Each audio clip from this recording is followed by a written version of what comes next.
João capítulo 7. Nós vamos ler do verso 6 ao verso 8. Todos acharam? A palavra de Deus diz assim: então Jesus lhes disse: para mim ainda não chegou o tempo certo. Para vocês, qualquer tempo é certo. O mundo não pode odiá-los, mas a mim odeia, porque dou testemunho de que o que ele faz é mal. Vão vocês à festa. Eu ainda não subirei à festa, porque para mim ainda não chegou o tempo apropriado. Feche seus olhos. Deus, estamos aqui, Senhor, nessa noite na tua casa. Estamos aqui, Deus, porque compreendemos a grandeza e a majestade do teu poder. Sabemos, meu Pai, que o Senhor tem cuidado de nós. O Senhor, meu Deus, tem cuidado das nossas vidas de uma forma, meu Deus, tão específica, tão detalhista, meu Pai, que muitas vezes, Senhor, nós estamos ansiando entrar em tua presença para saber o que o Senhor tem reservado para nós. Que nessa noite, Deus, a tua palavra, ela possa, Senhor, se manifestar em nosso meio. Não uma palavra simplesmente escrita, não uma palavra erudita, mas uma palavra, Senhor, espiritual. Uma palavra viva, Senhor, uma palavra eficaz. Deus, nenhum homem, meu Pai, tem a capacidade de fazer, meu Deus, com que um texto se transforme em vida, mas o teu Espírito Santo, aquele, meu Deus, o qual o Senhor nos deu, o qual o Senhor nos prometeu, o qual o Senhor nos batizou, o qual o Senhor nos encheu, este Espírito que está aqui nessa noite, meu Deus e meu Pai, faz com que pela tua misericórdia o teu Espírito Santo se revele a nós de uma forma profunda nessa noite. Nos faz, Deus, alcançar uma compreensão desse texto, desse tema, meu Pai, para que as nossas vidas possam ser pautadas pelo entendimento que vem do céu. É o que te pedimos e te agradecemos nessa noite, em nome de Jesus. Queridos, nós, quando entramos nesse texto de João 7, no verso 1, a Bíblia vai dizer: depois disso, Jesus percorreu a Galileia, mantendo-se deliberadamente longe da Judeia, porque ali os judeus procuravam tirar-lhe a vida.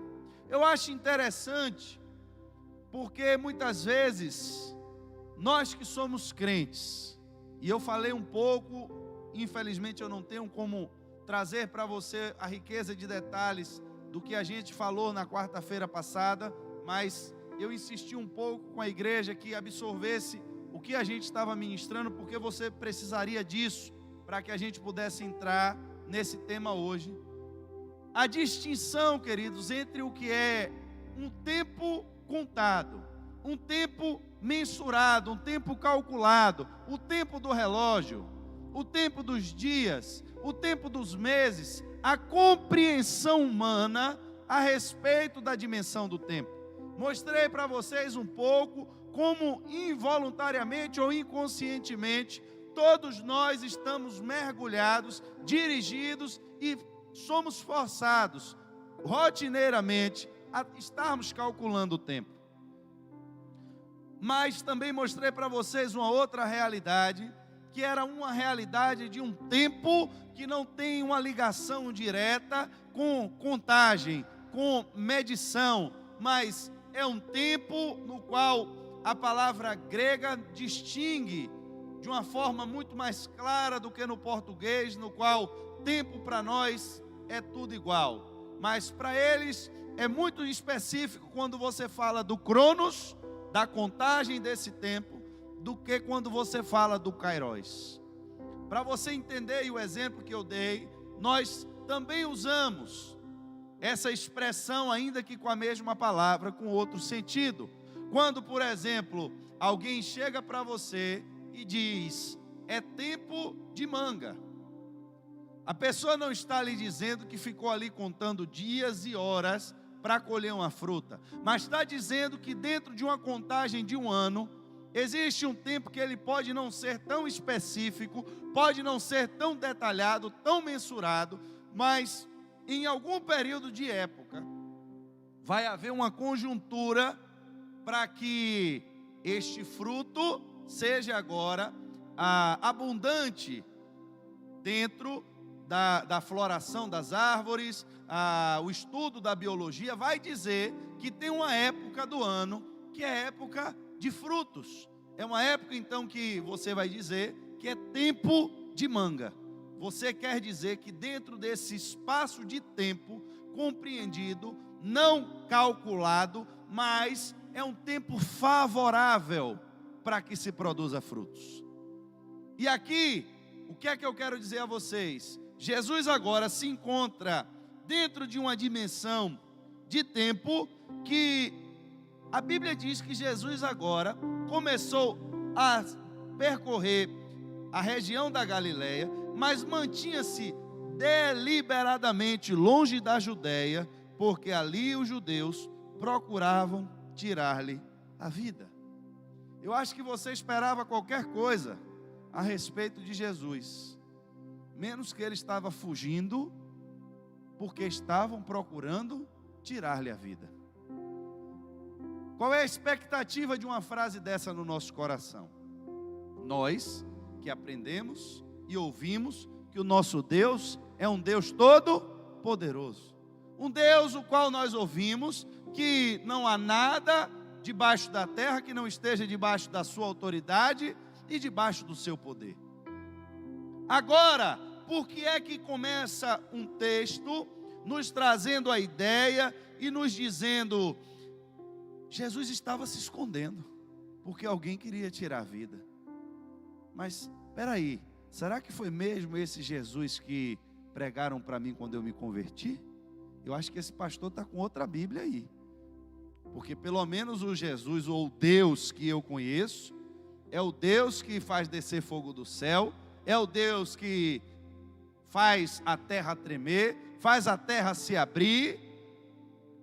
Mas agora a Bíblia diz que Deus, na forma humana, estava se escondendo porque alguém queria lhe tirar a vida. Como compreender isso? Aqui eu já abro um parêntese, porque tem muito crente que quando acha que está andando com Deus, ele se torna o super-homem. Tem muito crente que quando acha que está cheio do poder de Deus, ele acha que pode fazer tudo o que ele quer. Eu vou mudar a frase para que você não fique confuso nessa noite. O crente cheio do poder de Deus, ele pode fazer tudo o que Deus quer, mas não o que ele quer. E essa é a grande diferença de tudo, queridos. Então, para eu entender a dimensão em que eu me encontro e o que Deus espera de mim, eu tenho que entender qual é o tempo de Deus na minha vida. Exemplos simples, e eu gosto de dar exemplos simples. Se eu não me engano, eu dei algo parecido no culto passado. Você acha que uma mãe que manda um filho para a escola ficaria feliz se o filho chega no final da tarde com R$50 na mão e diz: olha mãe, a senhora me mandou para a escola, mas no meio do caminho eu vi um tio carregando verdura no mercado e aí eu parei para ajudá-lo. Então eu desenvolvi um trabalho, trabalhei a tarde toda, as minhas mãos como estão cheias de calo, eu carreguei caixa de tomate nas costas, eu botei caixa de batata no carrinho de mão e carreguei, e ele me pagou R$50. Está aqui o fruto do meu trabalho. Você acha que qual vai ser a reação dessa mãe? Você acha que ela vai ficar feliz porque o filho passou a tarde toda trabalhando? Mas observe, ele não deu resultado? Sim ou não? Produziu fruto? Sim ou não? Ganhou R$50. Estava desenvolvendo uma profissão? Estava ou não estava? Então, o que é que está errado? Oi? Tempo. Alguém já falou aqui, acho que foi Paulo, depois que saiu da caverna ali, o homem já está mais afiado. Saiu daí de dentro, recebeu a revelação, né? Vamos ter que quebrar esse teto dessa casinha aí. Irmãos, o problema todo não está no que a criança fez. Ele fez alguma atividade errada? É crime trabalhar? Normalmente nós nos orgulhamos e achamos certo que as pessoas sejam trabalhadoras, inclusive é um princípio bíblico, que quem não quiser trabalhar, que também não coma. O trabalho sempre na Bíblia é colocado para o homem. A preguiça é combatida pela Bíblia. O trabalho não. O trabalho é valorizado pela Bíblia. Agora, tem algum problema na criança ter recebido o dinheiro pelo fruto do seu trabalho? Teve algum problema em ele ter ajudado a pessoa do mercadinho? Mas eu estou aqui falando, mas eu não convenço mais ninguém, porque vocês já estão certos na mente de vocês, que o que a mãe queria é que naquele tempo, aquele filho estivesse estudando, porque naquele tempo, ela não estava esperando frutos de trabalho da vida dele. Naquele tempo, a mãe não estava esperando esforço físico daquela criança. Por mais que tudo que ele tenha feito tenha sido de grande valor, tenha sido de grande esforço, para a mãe não teve valor nenhum. Irmãos, tem muita gente se enganando no reino de Deus, porque não entende qual é o tempo de Deus na sua vida. E você pode se orgulhar diante de qualquer um. Você pode chegar como aquela criança, no dia seguinte, agora ela vai chegar na escola. E preste atenção, porque agora, com esse exemplo, eu mato aqui o entendimento de uma vez. Pense agora naquela criança, no outro dia agora na escola. Ele vai chegar de manhã, para o colega dele, e vai dizer: e aí, velho, trouxe o que para lanchar? Não, minha mãe mandou aqui uma maçã para mim, um biscoito creme crack de maisena. Foi mesmo? Eu vou ali na cantina que hoje eu vou comer um x-tudo. É mesmo, velho? Ainda vou pedir um guaraná de 500. Mas vem cá, velho, onde é que você conseguiu esse dinheiro? Meu irmão, eu trabalhei. Espera aí, rapaz, você trabalhou? É, meu irmão, dei duro ontem, e aí corri atrás, aqui minha mão, ó, cheia de calo. Aí, você não quer vir comigo também não? Venha que eu pago o seu lanche. Irmãos, em 3 dias aquele menino já virou um sucesso na escola, porque ele agora tem dinheiro, porque ele agora paga lanche para os colegas, porque ele agora tem uma história diferente para contar, e os colegas dele que não podem fazer o que ele fazem, ficam admirando o que ele faz. Só que a pergunta é a seguinte: aquela criança, ele tem que agradar os colegas dele, ou tem que agradar a mãe dele? A igreja é a mesma coisa. Eu posso chegar aqui na igreja e dizer para os meus colegas: olha, meu irmão, Deus me deu um carro novinho do ano. Foi Deus mesmo que deu? Bom, essa história depois a gente conversa. Mas eu estou dizendo que foi Deus. Meu irmão, você precisa ver o que está acontecendo na minha vida. Porque eu estou fazendo, porque eu estou acontecendo, porque eu estou marchando, porque eu não sei o quê, e lá vai mais fumaça. E as pessoas se impressionam com esses depoimentos. Nós, seres humanos, somos como crianças numa escola, vendo alguém que viveu uma experiência que a gente não tem coragem de fazer, não tem coragem de viver, e às vezes a gente se impressiona com isso.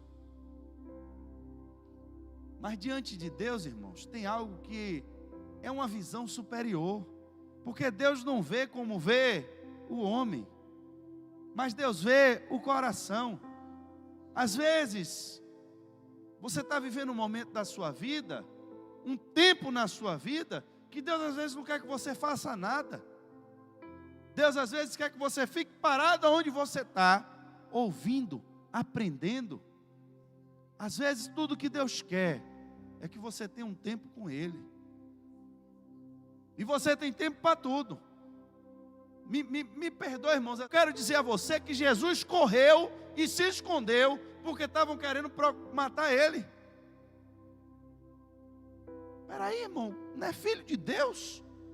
O homem chegou diante do morto e disse: olha, pai, eu estou orando aqui só para o pessoal saber que o processo tem que ser através da oração, porque eu sei que tudo que eu lhe peço, o senhor faz. É só um proforme aqui para manter o procedimento.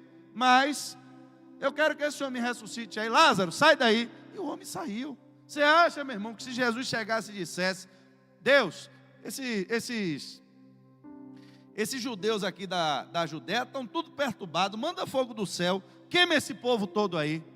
ou manda um exército aí de César para destruir esse povo todo. Meu irmão, eu não vou lhe dizer que sim nem que não, mas que eu creio que Deus podia mandar e destruir, podia. Então por que que ele estava se escondendo? Ao ponto agora de você ver os irmãos de Jesus dizerem: você deve sair daqui e ir para a Judéia, para que os seus discípulos possam ver as obras que você faz. Ninguém que deseja ser reconhecido publicamente age em segredo. Visto que você está fazendo essas coisas, mostre-se ao mundo. Quando ele está dizendo mostre-se ao mundo, é porque Jesus estava o quê? Escondido. Só que a Bíblia diz que nem os irmãos dele criam nele. Estavam querendo empurrar ele para o fogo, mas era para ver o que ia dar. Sabe quando tem um cara dizendo: rapaz, eu vou fazer isso, eu vou fazer tal coisa, e aí tem gente que está do lado, que não está acreditando que ele vai fazer, e está incentivando: não, meu irmão, eu sei que você vai mesmo, vai lá, velho, mostra que você faz mesmo. Não é porque ele está acreditando que a pessoa faz, ele está botando pilha para ver se o cara vai fazer mesmo o que está dizendo, porque nem ele está acreditando. Aí você está dizendo que é filho de Deus, que faz essas coisas. Como é que é filho de Deus escondido aqui dentro dessa casa? Vem cá, meu irmão, esse negócio desses milagres que você faz aqui dentro, você tem que ir lá para fora para a gente ver. É quando Jesus dá a resposta do texto que eu disse a vocês. Irmão, Jesus não estava se escondendo porque estava com medo dos inimigos, não. Eu não estou dizendo a ninguém aqui que é para deixar de fazer a obra de Deus, porque Satanás vai lhe pegar, que vai destruir sua casa, que vai destruir seus filhos. Não é isso que eu estou dizendo, não, irmão. Jesus não disse em momento nenhum: não, meu irmão, esses judeus da Galiléia, os bichos, ou judeus da Judéia, os bichos lutam capoeira e jiu-jitsu, e tem uns lá que é perturbado de espada, se eu botar a cara ali, é arriscado ele me pegar. Não foi isso não, irmão.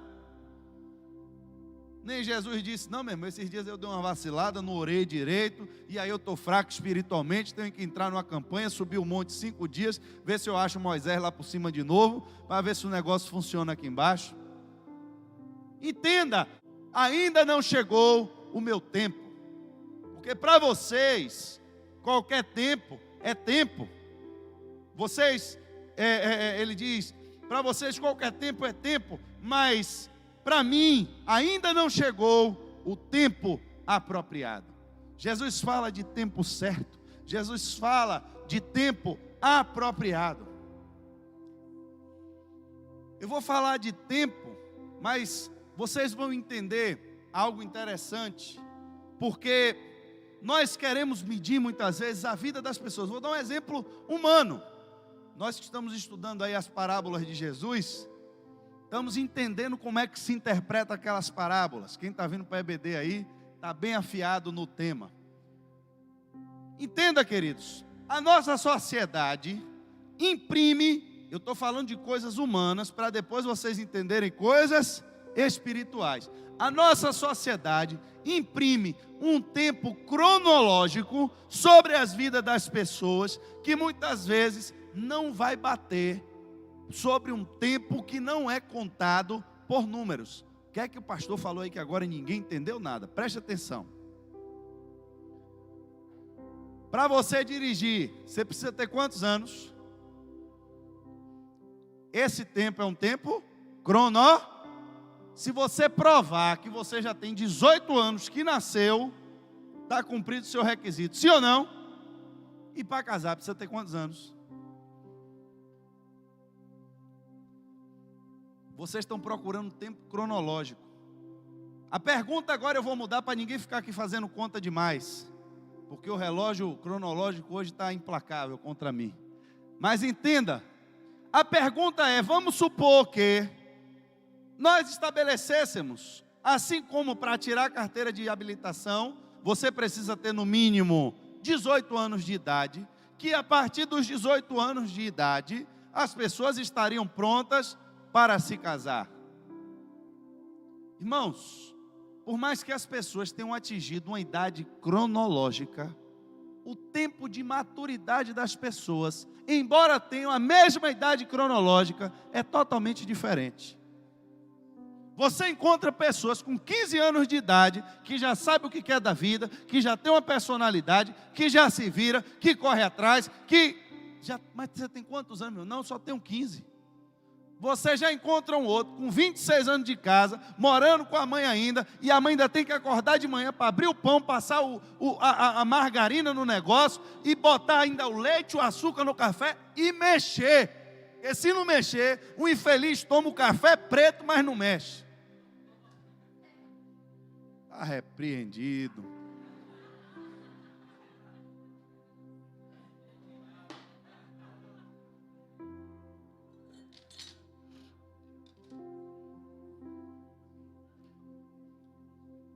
Tempo, irmãos, tempo. Não, mas ele já é de maior, ele já tem 18 anos. Que negócio de maior e de 18 anos, irmãos? Quem foi que disse que idade cronológica mede idade mental de ninguém? Agora, se você for estudar psicologia, o que a psicologia vai lhe dizer é que depois dos 30 anos, a pessoa se virou um Zé Mané com 30 anos, vai continuar sendo um Zé Mané. Porque depois de 30 não muda mais. Agora, se ele vai chegar à maturidade com 15, com 16, com 17, com 18, com 19, nós não podemos, irmãos, querer botar todo mundo no mesmo nível, na mesma balança, porque o tempo cronológico é um, mas o tempo da maturidade das pessoas é outro. Aí a sociedade se inverte toda. Começa agora um outro processo. Não, meu irmão, para você casar, você primeiro vai ter agora que arrumar um trabalho, se formar, e depois que você se formar, faz uma pós-graduação. Só que tem um tempo, meu irmão, no seu corpo, que não respeita a faculdade. Tem um tempo no seu corpo que não respeita a carteira de habilitação. Meu irmão, menino começou a engrossar a voz com 16, 17 anos, o corpo muda. Muda ou não muda? Muda todo mundo na mesma data, no mesmo dia? Aconteceu com todo mundo que quando você estava com 17 anos e faltando 5 minutos para virar o seu aniversário, quando ficou com 18 anos, voa lá, nasceu a barba, falou grosso, e aí começou, foi assim que funcionou? O processo é lento, irmãos. Tem menino com 12 anos que já está, pastor, já cheio de bigode, cheio de problema, o negócio todo atribulado já. Irmãos. Aí a sociedade vem e diz, não, meu irmão, você agora para se casar, você tem que cumprir todo um procedimento. Espera aí, irmãos.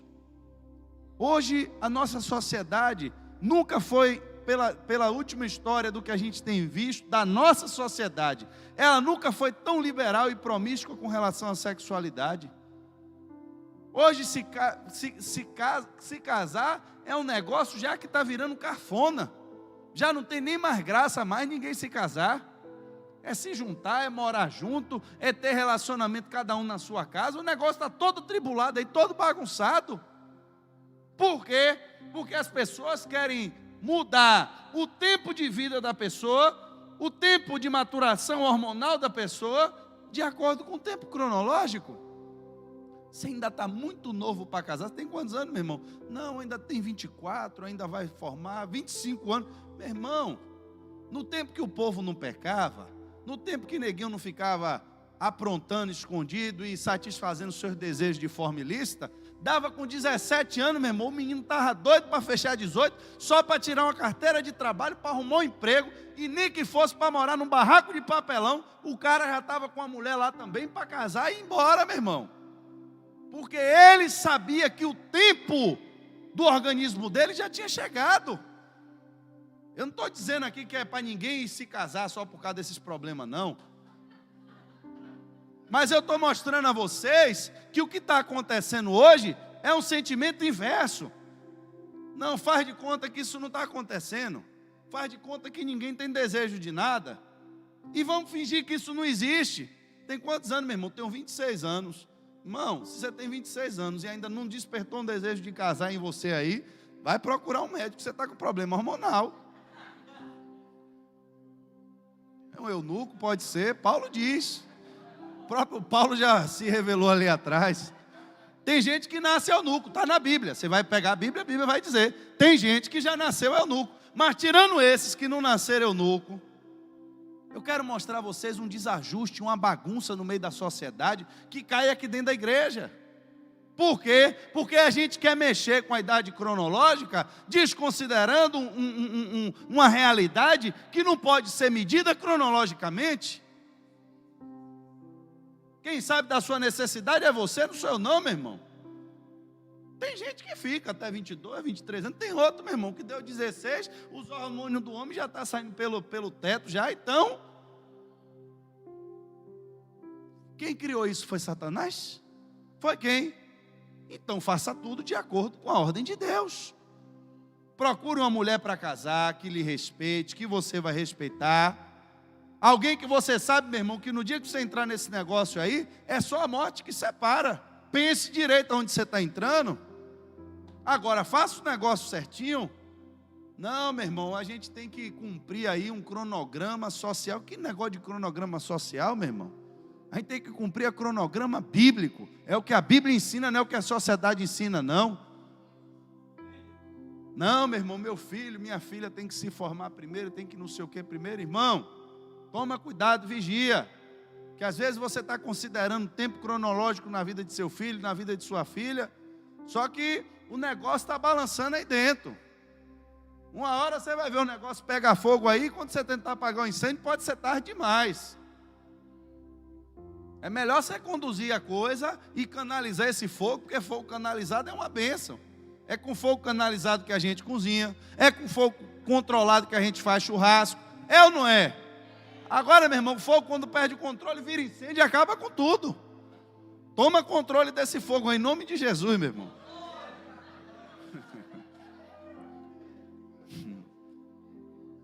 Eu não tenho mais quarta-feira para pregar não, né? Acabou. Tem que acabar hoje, é. Meu Deus. Queridos, entenda. Chega um dia, está no casamento, o primeiro milagre que a Bíblia relata que Jesus fez.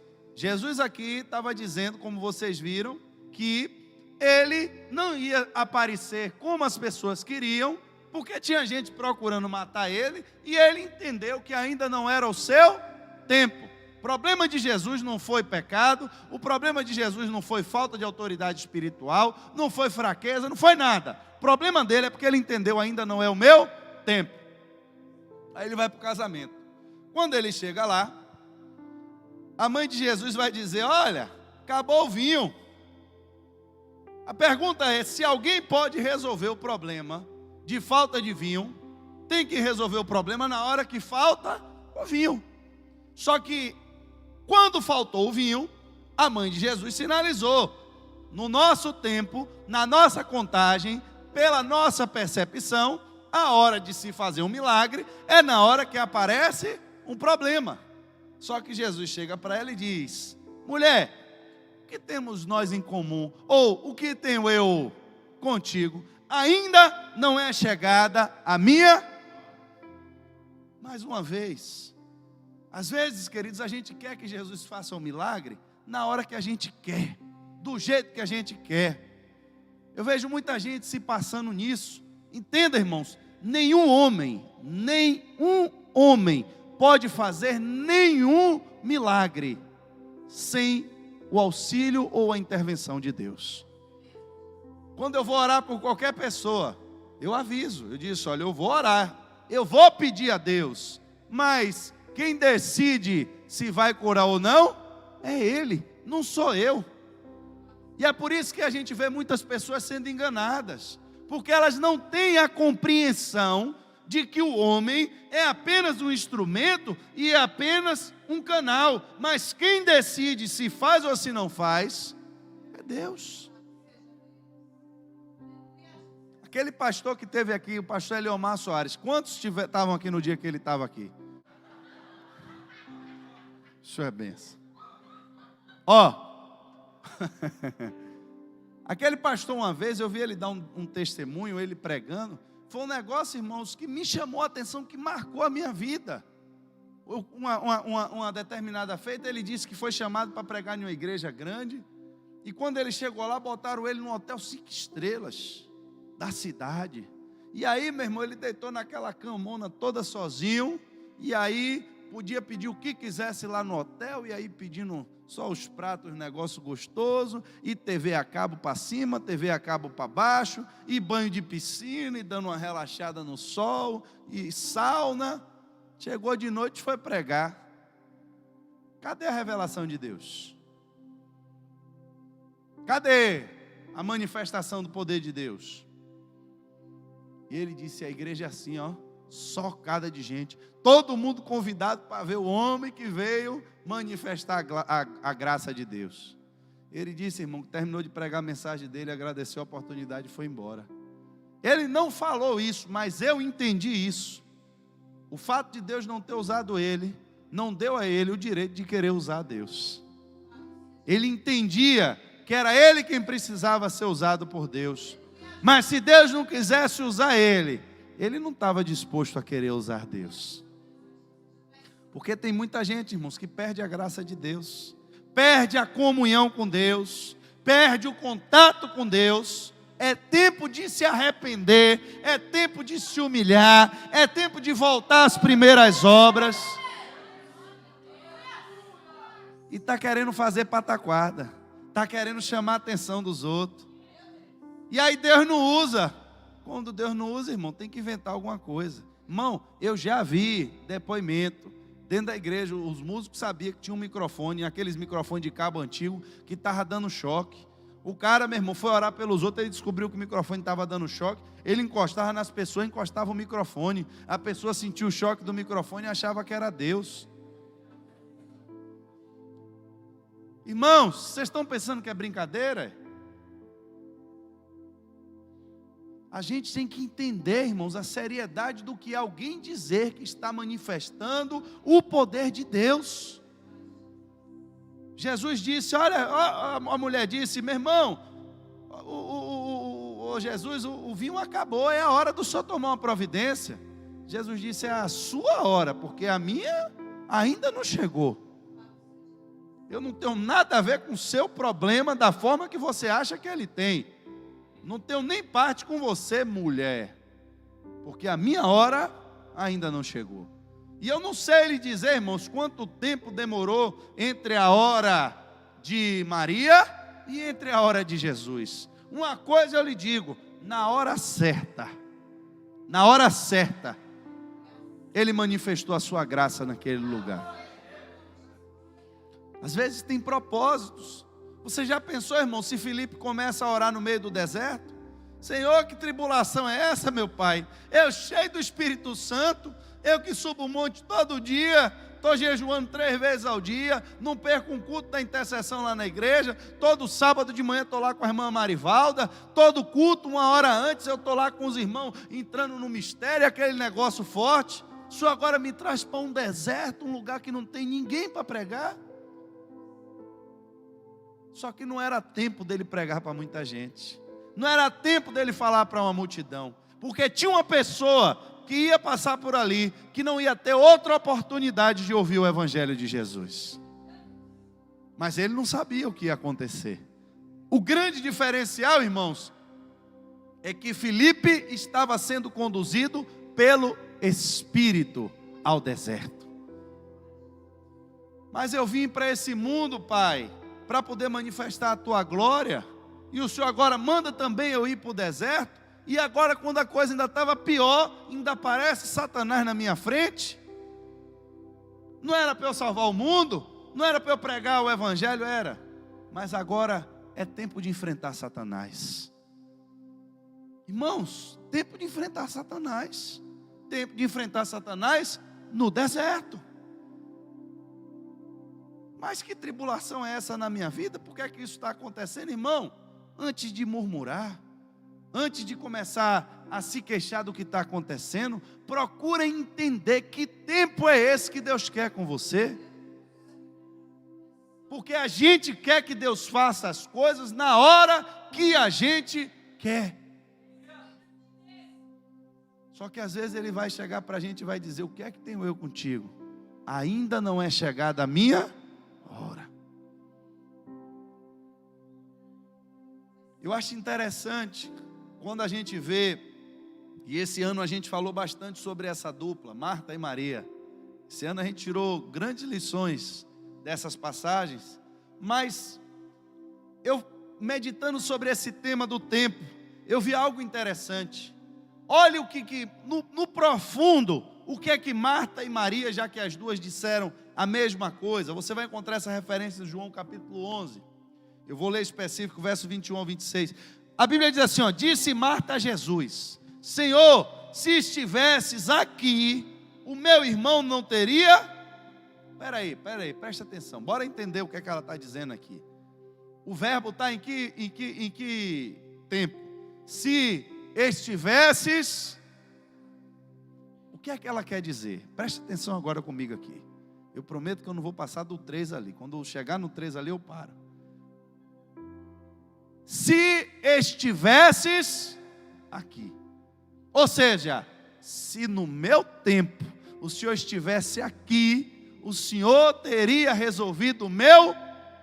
Mas Jesus comigo, fora do meu tempo, não serve mais para nada.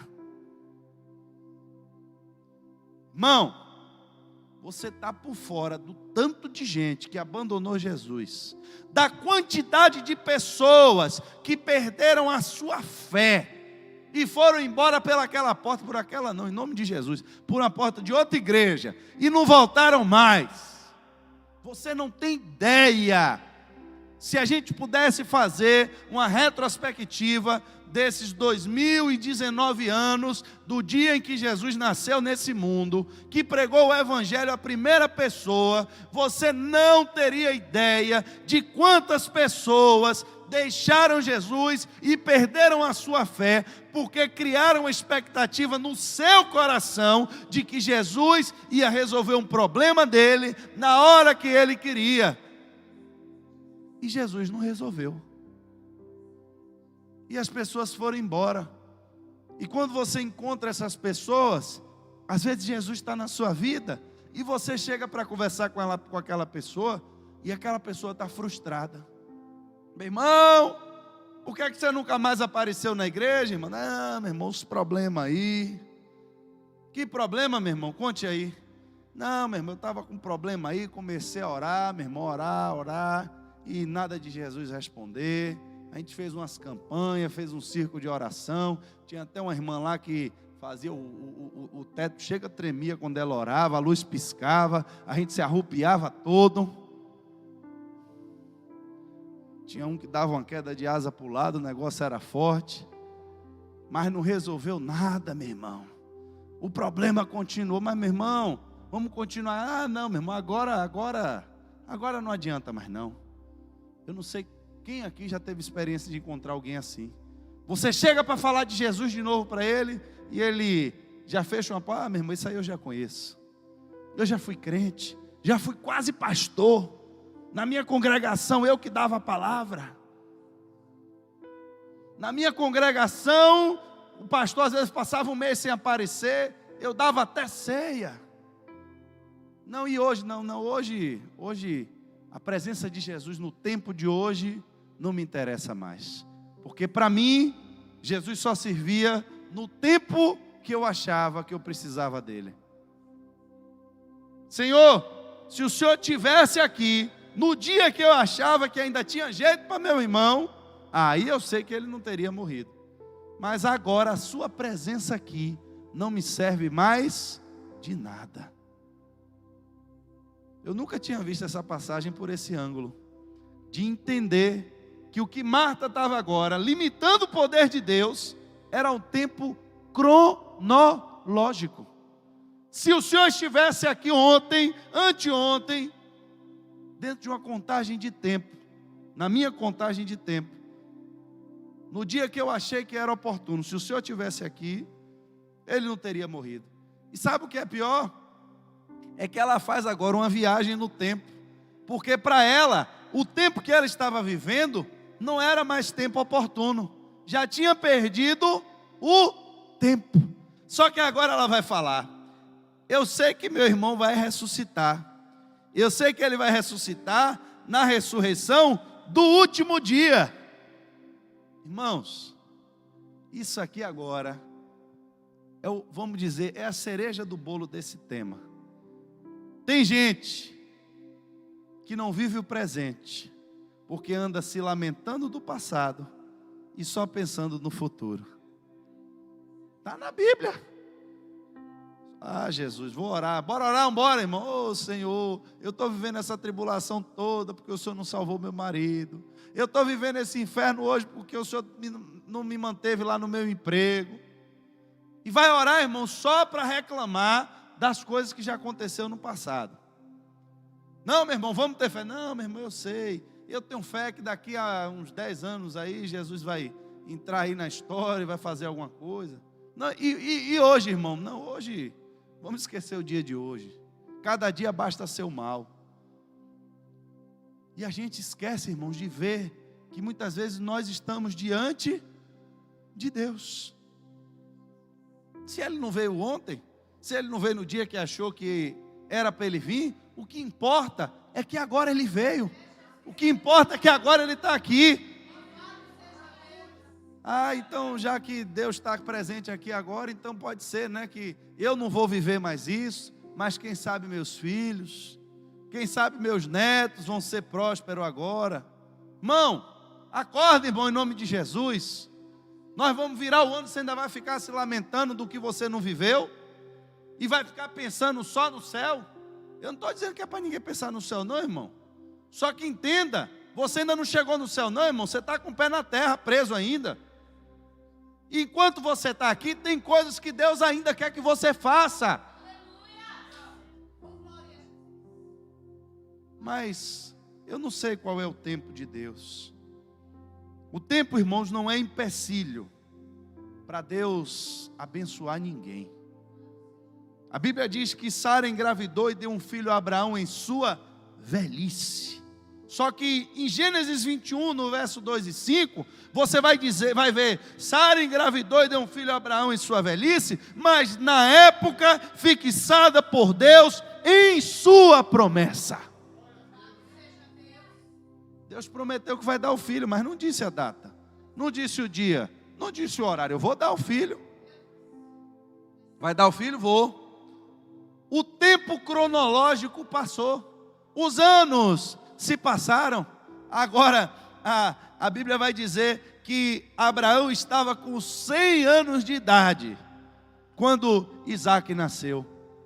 O tempo cronológico era um tempo inoportuno para que Deus realizasse o milagre. Só que quando Deus quer fazer, irmãos, Ele não está preocupado com o tempo cronológico, porque a Bíblia diz que foi na velhice de Abraão que Sara deu a luz ao filho, mas foi na época fixada por Deus em sua promessa. Foi tempo inoportuno para o homem, mas foi no tempo oportuno de Deus. E para finalizar, porque chegou no 5, o último exemplo, para você entender a soberania de Deus sobre o tempo. Como Deus, Ele tem todo o poder nessa dimensão de tempo que nós vivemos. E que o tempo tem que se curvar. Toda contagem de relógio, de idade, de anos, do que quer que seja, tem que se curvar quando Deus determina um tempo na minha e na sua vida. A Bíblia diz que Josué foi lutar. Você vai encontrar isso em Josué capítulo 10, do verso 8 ao 14. E a Bíblia diz que Deus disse a Josué: não tenha medo desses reis, porque eu os entreguei na sua mão. Nenhum deles conseguirá resistir a você. Está aí a promessa, irmão. Você vai vencer. Você vai vencer esse inimigo. Você vai vencer essa tribulação. Você vai passar por cima dessa doença. Você vai vencer esse vizinho perturbado. Ainda vai trazer ele para a igreja. Vai vencer. Só que aí começa o tempo a passar e Josué entra em guerra. E a Bíblia diz que depois de uma noite inteira de marcha desde Gilgal, Josué apanhou de surpresa, e o Senhor lançou em confusão diante de Israel, que impôs grande derrota em Gibeon. Os israelitas perseguiram na subida e mataram por todo o caminho até Azeca e Maquedá. E enquanto fugiam de Israel, na descida de Bet-Horon, do céu o Senhor lançou sobre eles grande pedra de granizo, que matou mais gente do que as espadas dos israelitas. Aí a gente olha e diz: meu Deus, que guerra fantástica. Só que aqui agora o texto vai dizer algo que você não viu acontecer. Só que a Bíblia vai dizer assim, ó: no dia em que o Senhor entregou os amorreus aos israelitas, Josué exclamou ao Senhor na presença de Israel: sol, pare sobre Gibeon, e você, ó lua, sobre o vale de Ajalon. E a Bíblia diz: e o sol parou, e a lua se deteve, até a nação vingar-se dos seus inimigos, como está escrito no livro de Jazar. O sol parou no meio do céu, e por quase um dia inteiro não se pôs. Nunca antes nem depois houve um dia como aquele, quando o Senhor atendeu a um homem, pois sem dúvida o Senhor lutava por Israel. Você vai vencer, irmãos, a batalha. Vou mesmo, Senhor, vou. E aí Josué arrancou a espada, meu irmão, e aí caiu para dentro dos caras. E o pau comeu de um lado, do outro, e tome-lhe pancada nos caras. E os inimigos tentando correr, e não tinha para onde correr. Só que daqui a pouco, quem começou a atrapalhar o plano de Deus? O tempo. Eu disse na semana passada, no livro de Gênesis, a Bíblia começa com o livro do princípio e termina com o livro do fim. A história da humanidade escrita na Bíblia começa no Gênesis e termina no Apocalipse. Você vê a criação do mundo e a destruição do mundo para uma criação de uma nova terra. Está tudo aqui, o início e o fim do mundo, escrito na Bíblia. Mas no princípio, você vê Deus dizer que criou os luminares para que o homem contasse os dias e as estações. Era o tempo cronológico criado por Deus. Agora a lua começa a querer aparecer, o sol começa a querer se pôr, e Josué viu que não ia dar tempo terminar o que Deus mandou, se o tempo continuasse contando. Só que Deus disse: é tempo de vencer. E se é tempo de vencer, meu irmão, não foi Deus quem mandou Josué gritar. Foi ele quem entendeu que ele estava debaixo de uma ordem superior. E ele olha para o céu e diz: sol, pare no céu. Irmão, não me pergunte se foi a terra que parou de girar, se foi o sol que girou ao contrário. Eu não sei o que aconteceu. Eu sei que o dia que estava se pondo, começou a nascer de novo. Porque a Bíblia diz que por um dia inteirinho o sol ficou parado no céu.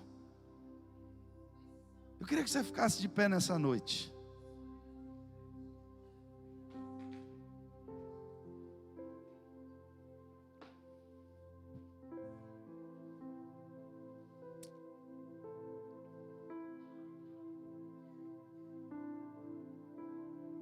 O tempo, para quem está esperando, é terrível, meu irmão. É terrível. Para quem está esperando Deus se manifestar, para quem está esperando uma resposta, para quem está esperando o tempo, é o pior inimigo.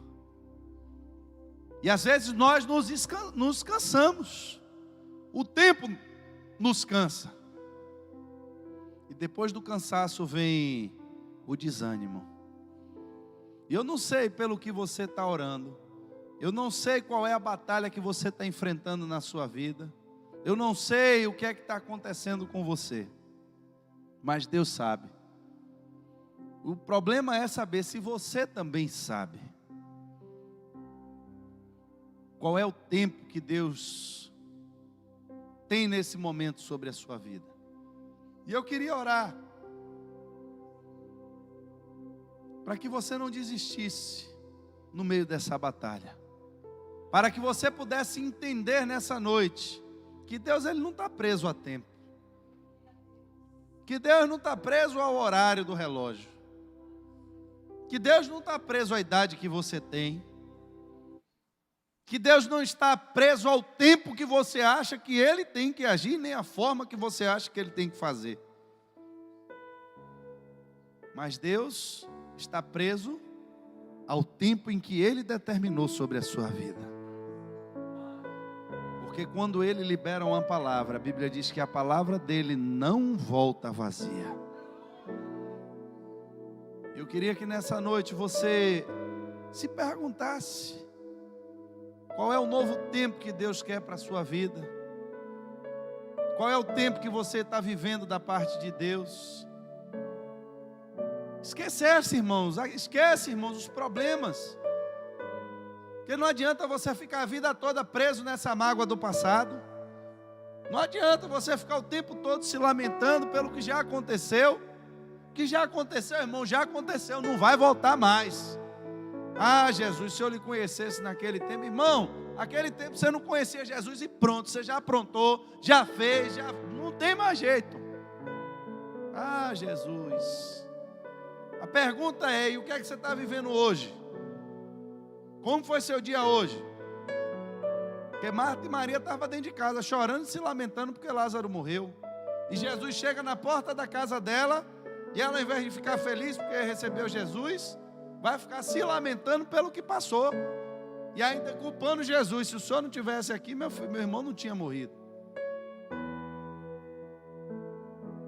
O que é que Jesus pode fazer por você hoje? Qual foi o sonho na sua vida que morreu? Qual foi a esperança que você tinha que hoje você não tem mais? O tempo apagou o que na sua vida? Porque nós estamos entrando, irmãos, em uma mudança de tempo.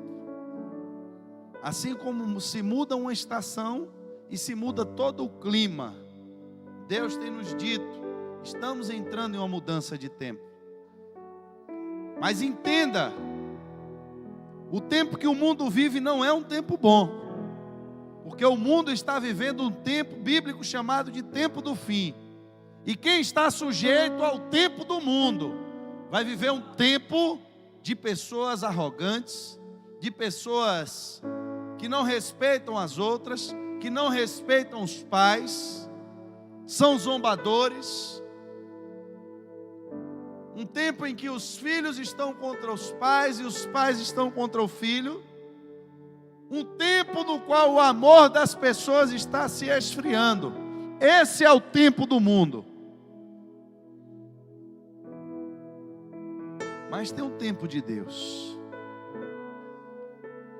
E quando você escolhe andar na presença de Deus, você entende, muitas vezes, que nem toda guerra é para você entrar.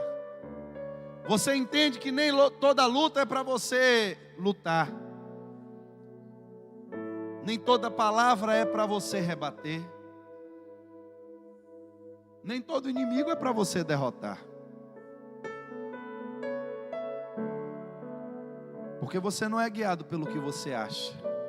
Você não é guiado pelo que você pensa ou pelo que as pessoas pensam a respeito de você. Mas você compreende que tem um tempo de Deus sobre a sua vida. E que quando Deus determina um tempo de vencer, meu irmão, não tem inimigo que fique diante de você. Que ainda que seja necessário modificar toda a estrutura do universo para fazer o sol voltar ao contrário, só para você vencer, se Deus decretou, meu irmão, Ele vai fazer. Porque Ele é Deus. Porque Ele é fiel à sua palavra. Não perca a sua fé, irmãos. Não desista. Mas eu já orei 1, 2, 3, 4, 5, 6, 7. Já orei o ano todo, pastor, por esse problema. Irmão, se Deus não respondeu, continua orando. Uma hora Ele responde.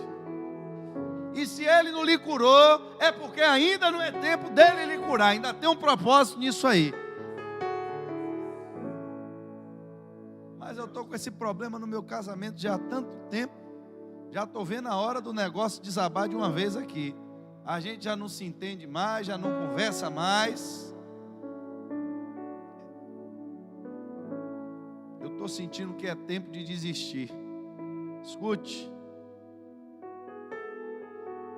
Ainda tem tanto tempo na frente, que se você pudesse ver tudo que ainda há de acontecer, você não estaria se afogando tanto em um instante.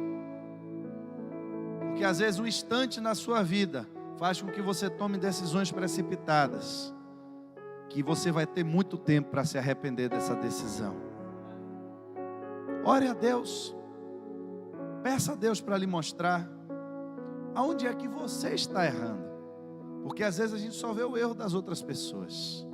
A gente só vê o defeito da pessoa que está do nosso lado. E a gente quer que o mundo todo mude para nos agradar. Mas às vezes quem tem que mudar somos nós. Mudar a nossa forma de falar, mudar a nossa forma de cuidar. Deus, estamos na tua casa nessa noite, Pai.